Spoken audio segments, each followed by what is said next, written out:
Ça m'arrive souvent quand même de me réveiller le matin et de me dire oh, je suis encore là. Je vais t'expliquer. Ouais.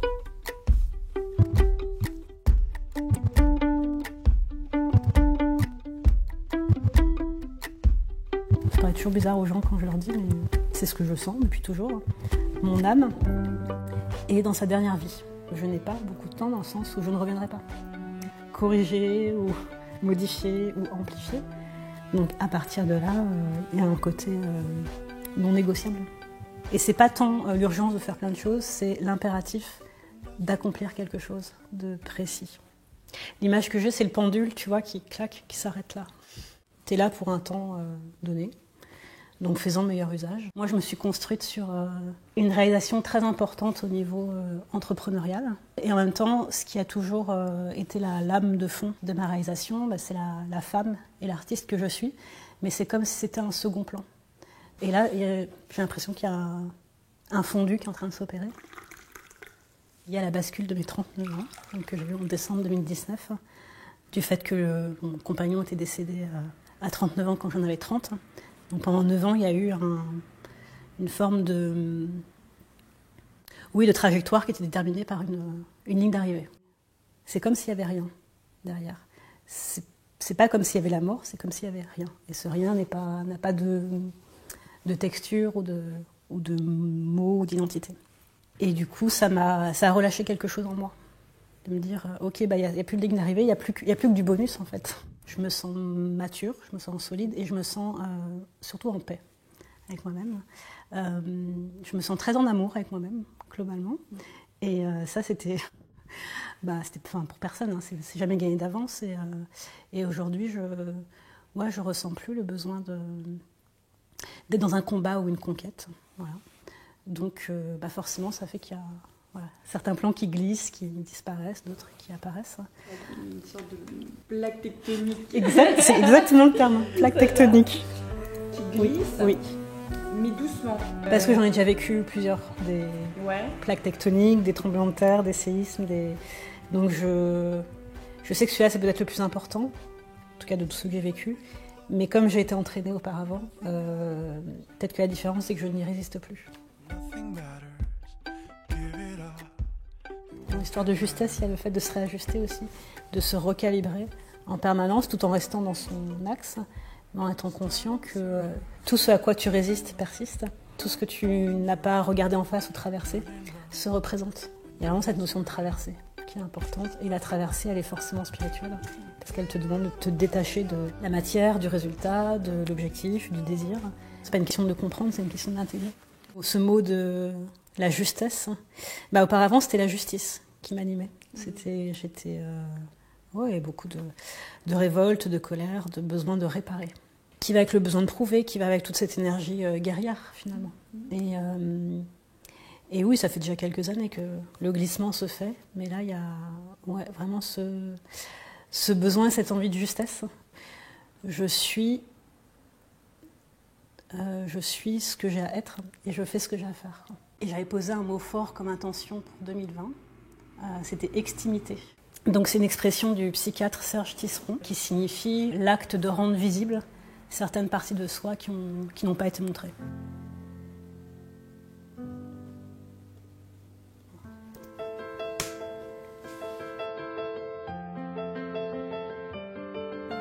Si on en vient sur 39 décembre, quand je dis c'est le 3e livre, en fait c'est vraiment le premier que j'écris seule et que j'ai pris la responsabilité, parce que je vois comme tel, d'écrire pendant le confinement. Et puis ça a pris 28 jours. Et le 28e jour, donc le temps d'un cycle féminin, le 28e jour, j'ai compté combien de temps s'était passé depuis mon TEDx. Et donc il s'était passé 28 mois. Comme d'ailleurs tu l'avais très bien dit une fois, on pense qu'on réalise un film, qu'on écrit un livre, et en fait c'est lui qui nous écrit ou qui nous réalise.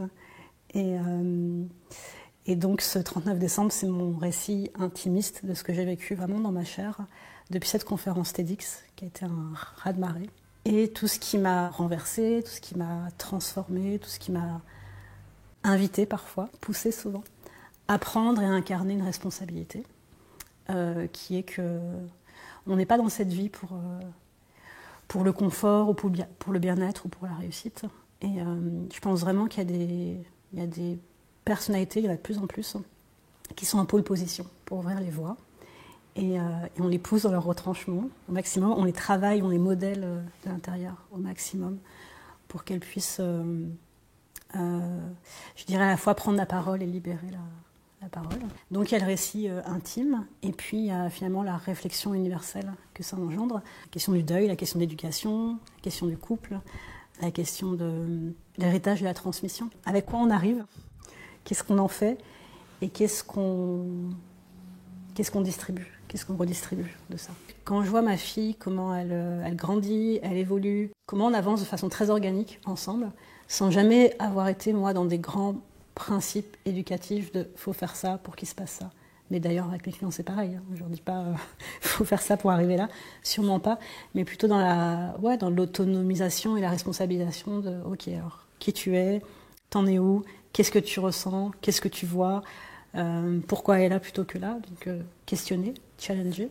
Et j'ai l'impression que ça se fait beaucoup par transfusion vibratoire et de l'incarnation.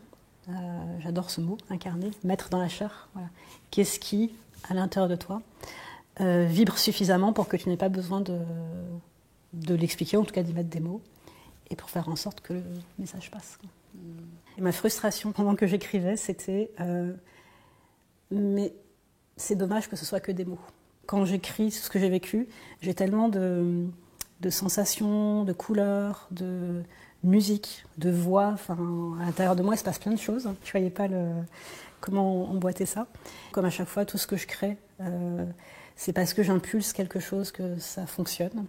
Je me suis dit, je vais vraiment faire ce au bout de quoi j'ai envie d'aller. Et il se trouve que c'est assez déroutant, puisque c'est une œuvre d'art digitale. Et donc c'est un voyage en ligne avec donc les chapitres qui deviennent des escales. Il y en a 11 et qui vont être révélés donc du 11 novembre au 11 décembre. Ça c'est le livre d'or du passage de mon film. Et c'est toutes les projections que j'ai faites. Donc, les gens qui m'ont laissé leur... c'est génial. Ouais, leur déclaration. Le blog, les vidéos que j'ai pu faire, le film, les premiers livres, le TEDx, tout ça, ça a toujours été du don de... J'envoie ça dans le monde et puis on verra comment ça... On verra ce qui se passe. Et je commence à intégrer aussi que c'est parce que tu es dans ce don d'amour inconditionnel que les choses elles te reviennent avec tellement de force. Tu ne sais que trop. En fait, c'est ça le fond de l'histoire. Mes 39 ans ont correspondu exactement au moment où j'ai retrouvé un homme que j'avais beaucoup aimé. Et en fait, c'est quelqu'un qui a très fortement contribué à la jeunesse de ce que je suis il y a 15 ans. Et il est revenu dans ma trajectoire le 11 décembre, en fait, l'année dernière. D'où le fait que j'ai terminé cette date-là. Et donc, quand on s'est retrouvés, il s'est informé sur tout ce que j'ai créé, tout ce que je suis devenue, tout ce que j'ai produit. Et il me dit... tout est génial, mais, je ne sais plus comment il dit ça, n'oublie pas que tu es une artiste. En fait, j'avais un petit papillon là, qui a été agrandi, comme ça, avec les pistils, et du coup ça devient une fleur.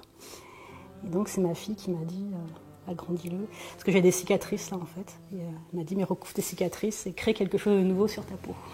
Le hasard du calendrier a fait que c'est tombé le 19 décembre 2018.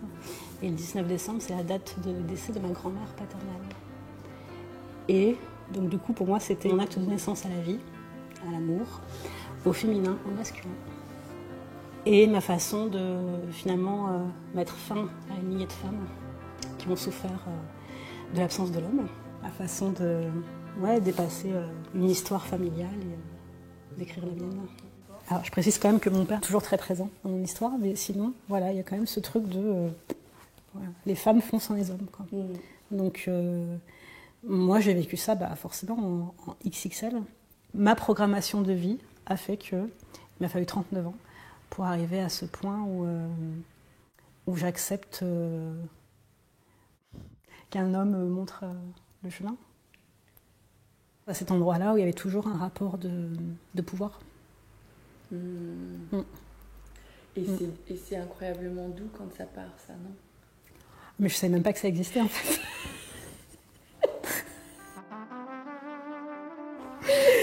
Et c'est là qu'on arrive à une... pour moi, enfin oui, il y a une sorte de... Je suis vraiment du geste, tu vois, de point de fusion. Parce que c'est aussi ce qui me permet aujourd'hui d'être en réconciliation avec mes origines. Et avec ce entre-deux. Je suis entre deux couleurs. Donc, mon père est martiniquais. Je suis née entre deux, dans une fratrie de 3. Et j'ai toujours été entre deux réalités, entre cet invisible et ce visible. Et toute ma vie, jusqu'à 39 ans, j'ai cherché et j'ai lutté pour choisir dans les deux camps.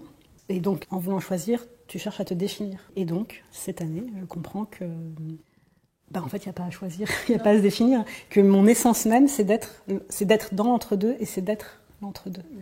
Je suis tout ça et c'est parce que je suis tout ça que je peux emmener les autres aussi avec moi. C'est là que je rattache la notion de responsabilité. C'est que, avec nos petits bras et nos petits cerveaux et nos petits cœurs, on ne peut pas changer le monde. Par contre, on peut faire bouger les choses à notre échelle, dans notre sillage. Et je me suis rendu compte que finalement, là où je déploie le plus et le mieux mon énergie et ma création, ma créativité, c'est quand je suis dans un espace vide. Oui, le vide là, dans lequel on est tous plongés, l'incertitude, tout le magma qui devient très compliqué parce qu'il n'y a plus de référence mentale à mettre dessus. Moi, ça n'engage que moi et ma vision, mais je pense que c'est pour sortir le meilleur de ce que nous sommes.